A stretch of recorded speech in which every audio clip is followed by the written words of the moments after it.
Okay, no doubt by now you've heard something to the effect of olive oil is comparable to Ozempic, or olive oil is the new magic secret to weight loss, or some sort of attention-grabbing headline around potential weight loss effects from olive oil. So I thought I'd jump in and do a video just to get realistic about this, break it down, and just talk about some of the mechanisms that might be at play here that people are sensationalizing to get you to, I guess, think about buying more olive oil, I assume.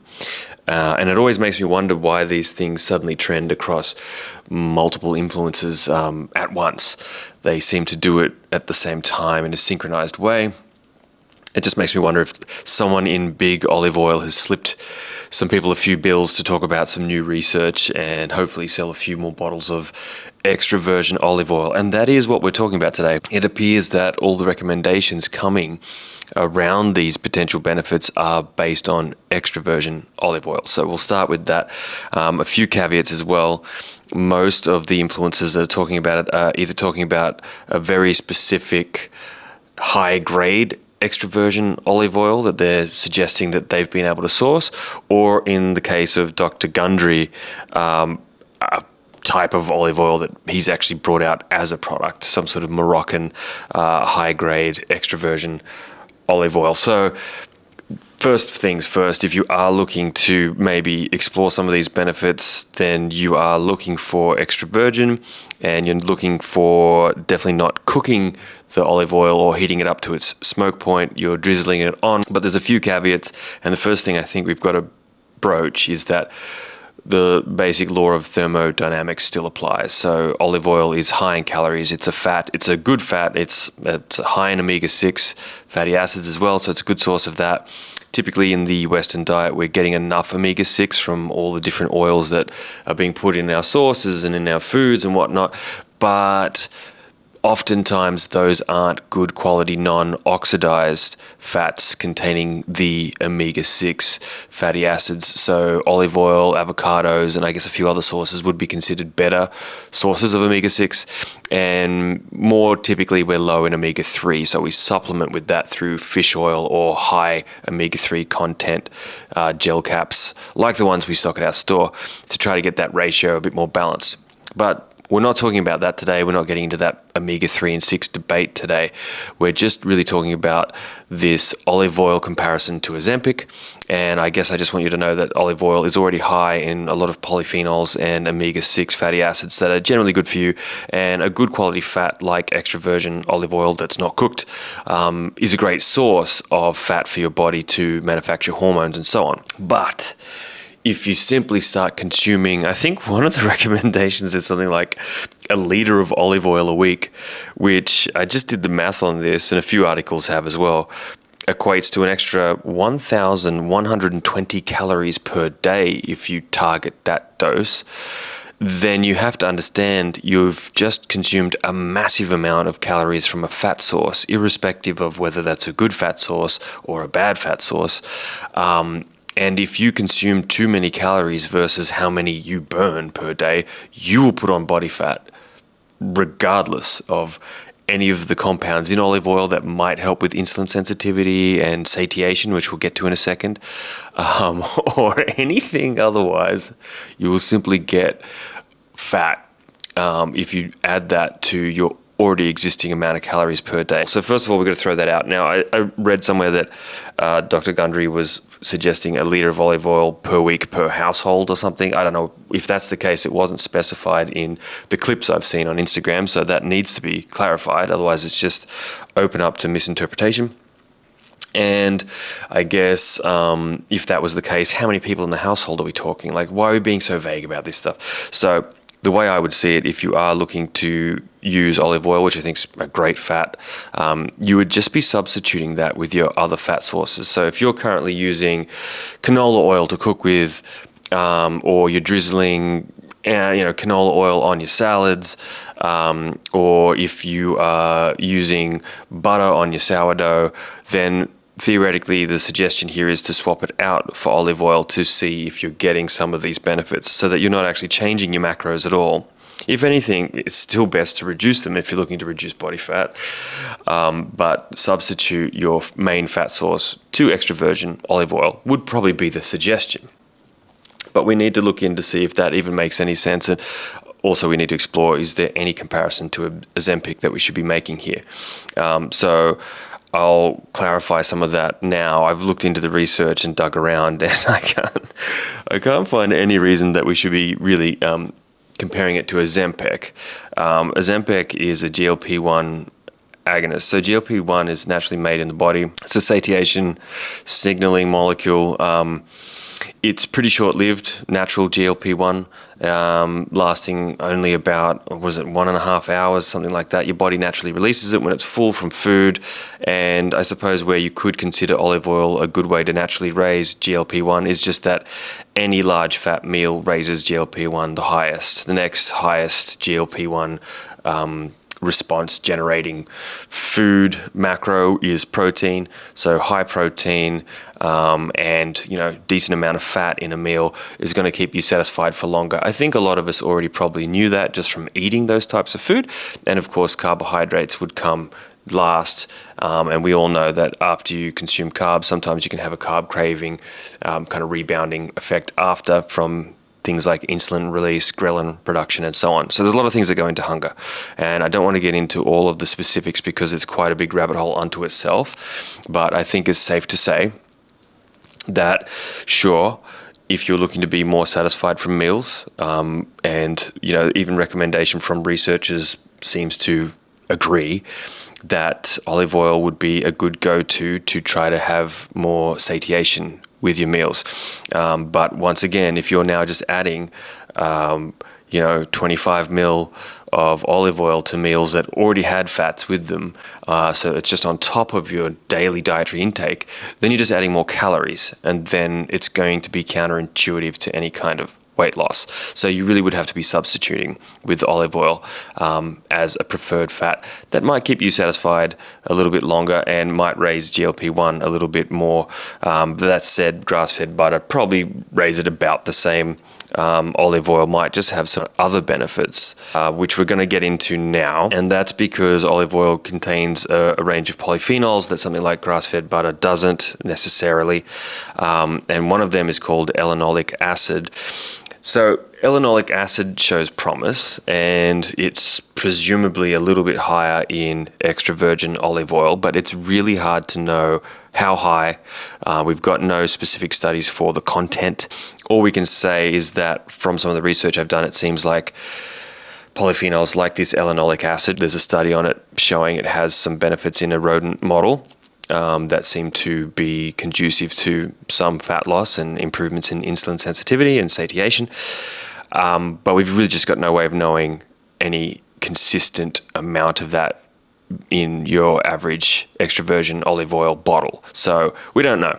And also in this study, we don't even know the dose that was used with the rodents, let alone what a human dose would be for elenolic acid to elect some of these benefits. And we don't know how much is going to be in your average bottle of extra virgin olive oil. All we know is that it is present in olive oil, and it might be something to help you decide that olive oil is a good fat to turn towards as a fat to use on your salads, on your sourdough, as opposed to other fat sources, because it might have some of these benefits, knowing that there is some of this content in there. And there's no doubt other polyphenols that might have other benefits we're yet to discover in olive oil.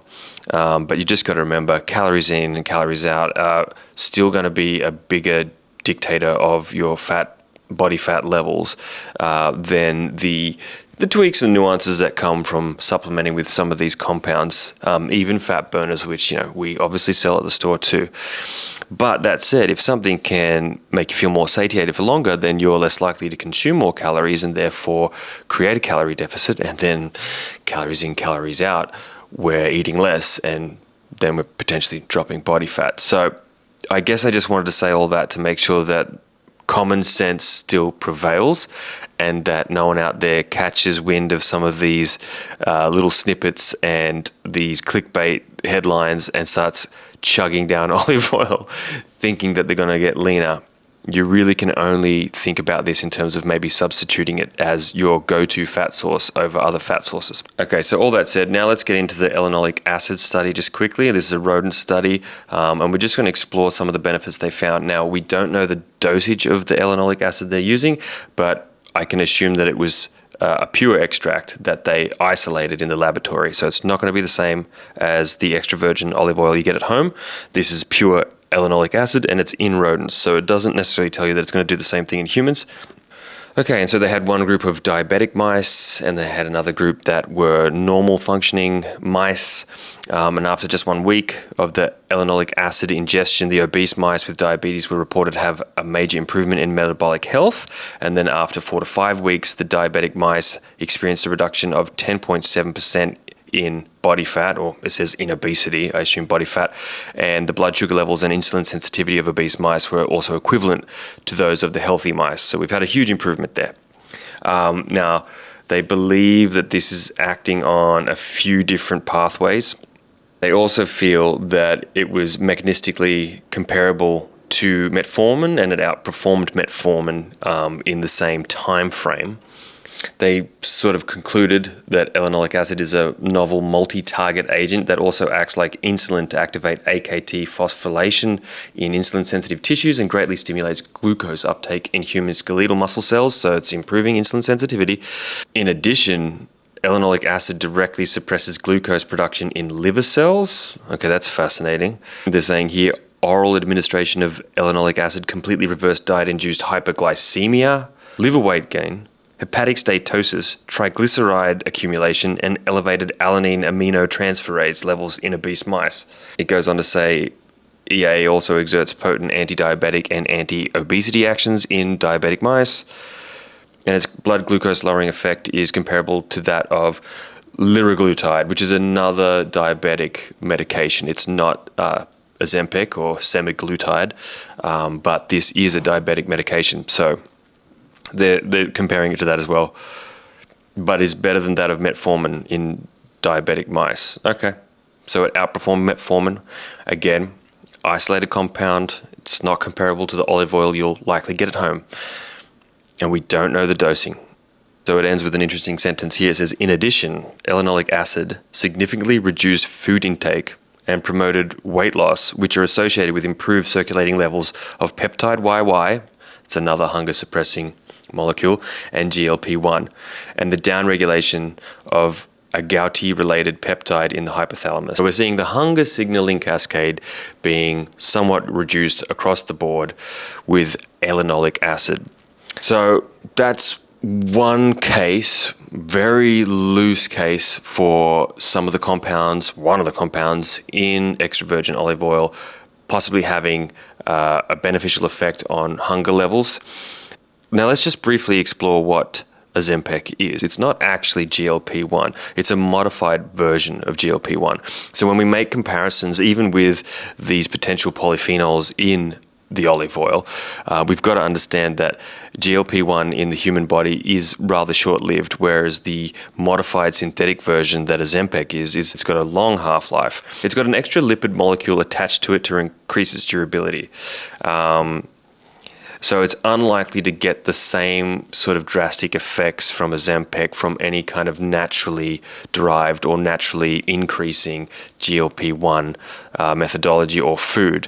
But that said, you also probably don't want a natural method to be replicating what Ozempic does, because it can obviously potentially rob Peter to pay Paul by excessively and synthetically activating pathways that really weren't meant for the body to do in a natural environment. That said, if someone's in a state where the obesity is quite life-threatening if it continues, and Ozempic is the thing that helps them get back on track, I'm certainly all for it, and there's a case there for it being a safer route. But I think if we start using it willy-nilly as a weight loss tool, we might down the line start to see some negative effects of over-relying on such synthetic methodologies in the human body. So it can be quite drastic. And of course, I mean, what are you going to do? Stay on it for the rest of your life? At some point, you're going to have to adjust your calorie intake and your calorie expenditure. And as mentioned before, foods that can naturally raise GLP-1 levels definitely do include olive oil and healthy fats, proteins next, and obviously carbohydrates last. So it does make some sense to make sure you are using fats and proteins in your meals to keep you satisfied for longer.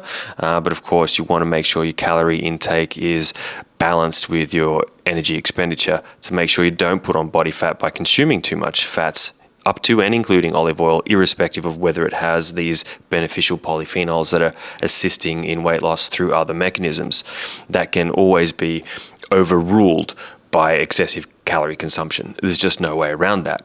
Okay, now we come to the Brian Johnson study, I'm going to call it, which is the study that he discussed with Derek on a recent podcast, Derek from More Plates, More Dates.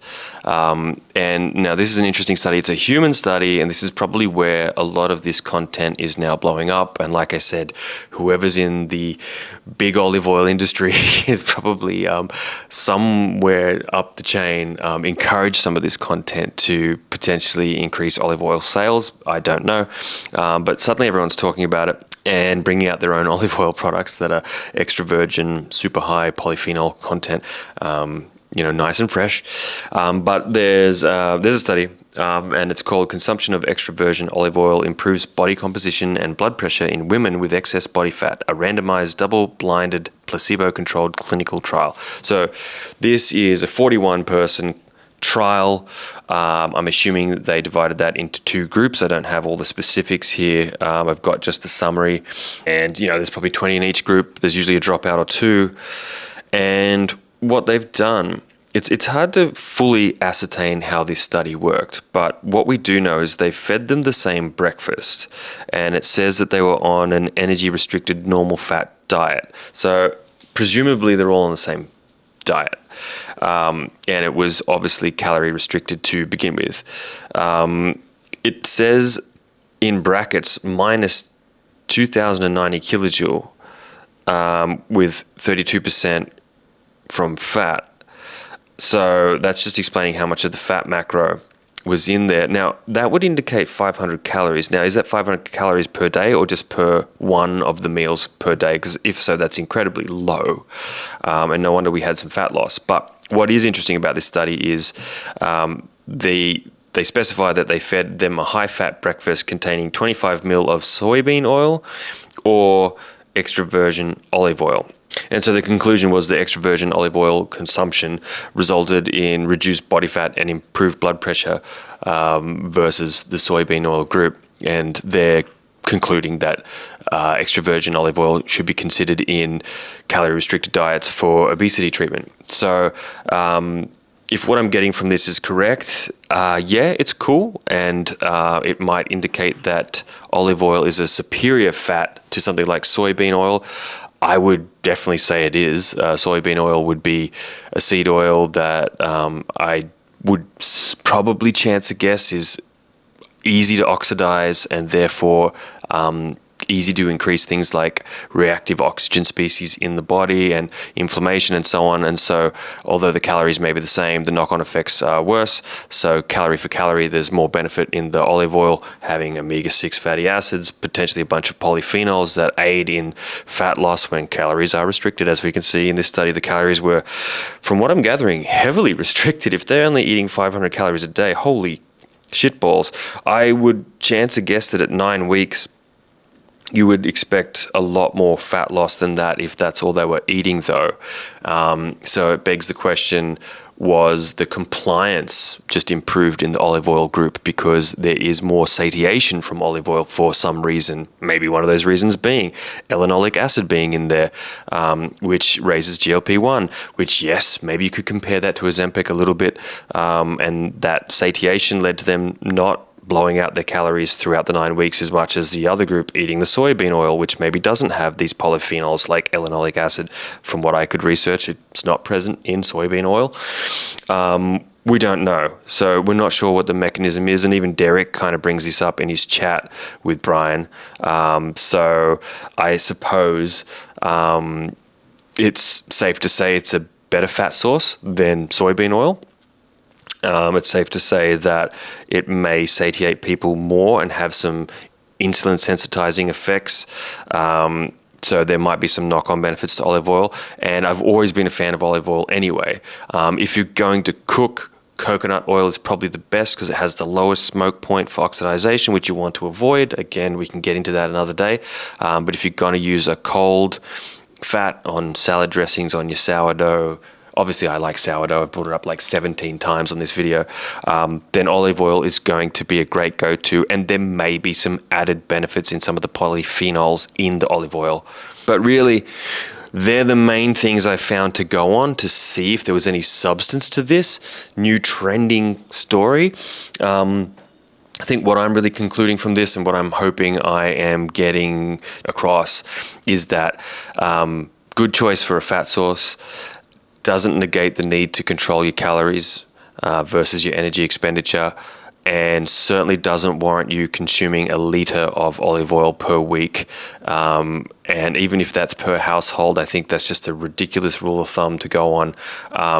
For most people, you want about 80 grams of fat per day from all sources in your diet. It's rare that you need more than that. Most hard dietitians or hard-ass PTs probably want you to get as low as 40 to 60 grams of fats per day to really start to shred up, if that's your goal. But at 80, it's very comfortable. You can produce all your hormones, no problem. Great for testosterone production, great for satiation, which may lead to less snacking, which may lead to lower calorie consumption overall, potentially. And that's all you're going to need. The calorie content of a gram of fat is quite high. You know, per every gram of fat, you're probably looking at 10 to 12 calories. So consume your olive oil just like you would any other fat, with caution, within your macro split that's ideal for you. Be sensible, find the amount of calories per day and the calorie split that suits you and your lifestyle. So if you want your fats to drift up a little higher, then you're going to have to pull your carbs down a little bit lower.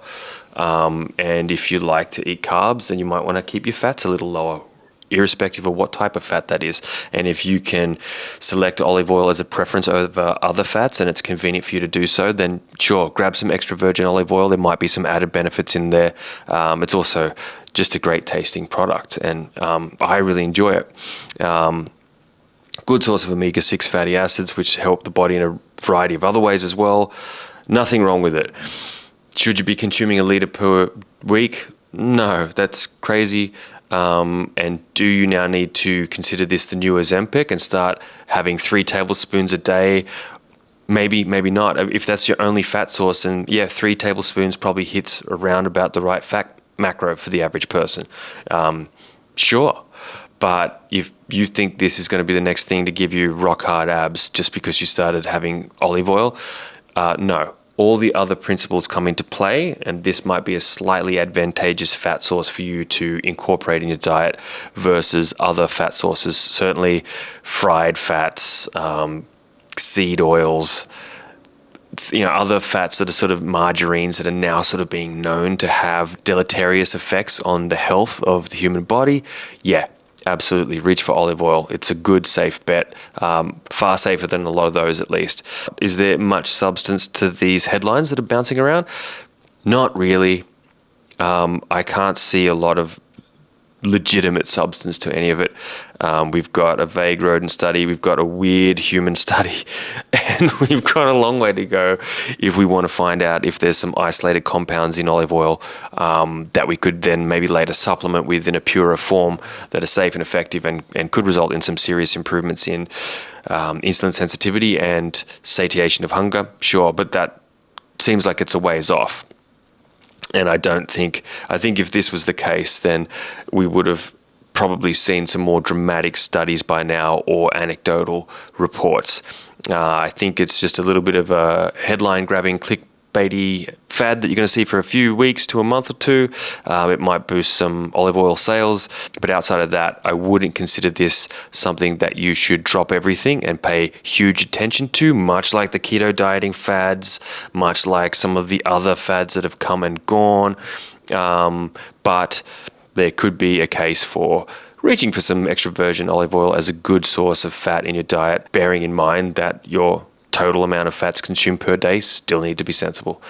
Hopefully that's helpful. Hopefully that cut through some of the noise for you guys and gave you a little bit of insight into it. These studies are all on the internet for you to review yourself. They even do pull it up on the More Plates, More Dates, the Derek and Brian snippet on Instagram. You'll notice Derek eventually actually reads this study out loud.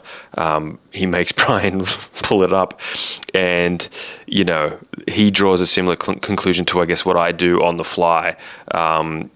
Now when I watch it, I can sort of see him coming to a similar place, but he's not really articulating it too directly because they're just in a discussion about a bunch of things, and this became something that you could probably tell would grab a fair few people's attention. But ultimately, there isn't too much in it. You're not going to take it and then suddenly not have any hunger levels and just shred, in a week or two's time. And it isn't necessarily all that comparable to Ozempic, other than to say it will raise your natural satiation levels and make you a bit less hungry, just because that is the nature of fats, generally speaking, across the board. Quite satisfying. They keep you full longer, and they don't spike insulin, so you don't sort of get this looping hunger effect, ghrelin production upshot that you can get from particularly fast digesting carbs like sugars. So anyway, again, hope that's helpful. If you got any questions, reach out, comment below, DM, hit us up on our Instagram, Newtown Supplement Store. Pop in and see us in Newtown. We've got a cute little store down there on King Street, south end of King Street, near the St. Peter Station, next to one playground, gym. And we'd love to help you out with these sorts of things. When it comes to sort of suppressing hunger, there's probably other supplements that I'd look to first over something like olive oil anyway. Strategic use of caffeine, grains of paradise seed extract, other thermogenics like synephrine that suppress appetite, even creatine, which is a great appetite suppressant. If you take several 5-gram doses per day, you'll know what I mean. Throw it in your protein shake. You're not hungry for a considerable amount of time over and above what you would be if you just had a protein shake without the creatine added in. Try it if you're trying to reduce your hunger levels. We've got a few other things. Garcinia cambogia is another interesting supplement that has been known to suppress hunger levels. So you can talk to us about all of that. A lot of places to turn if you want to reduce hunger in the supplement world that are effective, but ultimately what we're looking for is to control our calories, get our macros dialed in, and stay sensible. Speak to you guys soon. Peace, love, and harmony.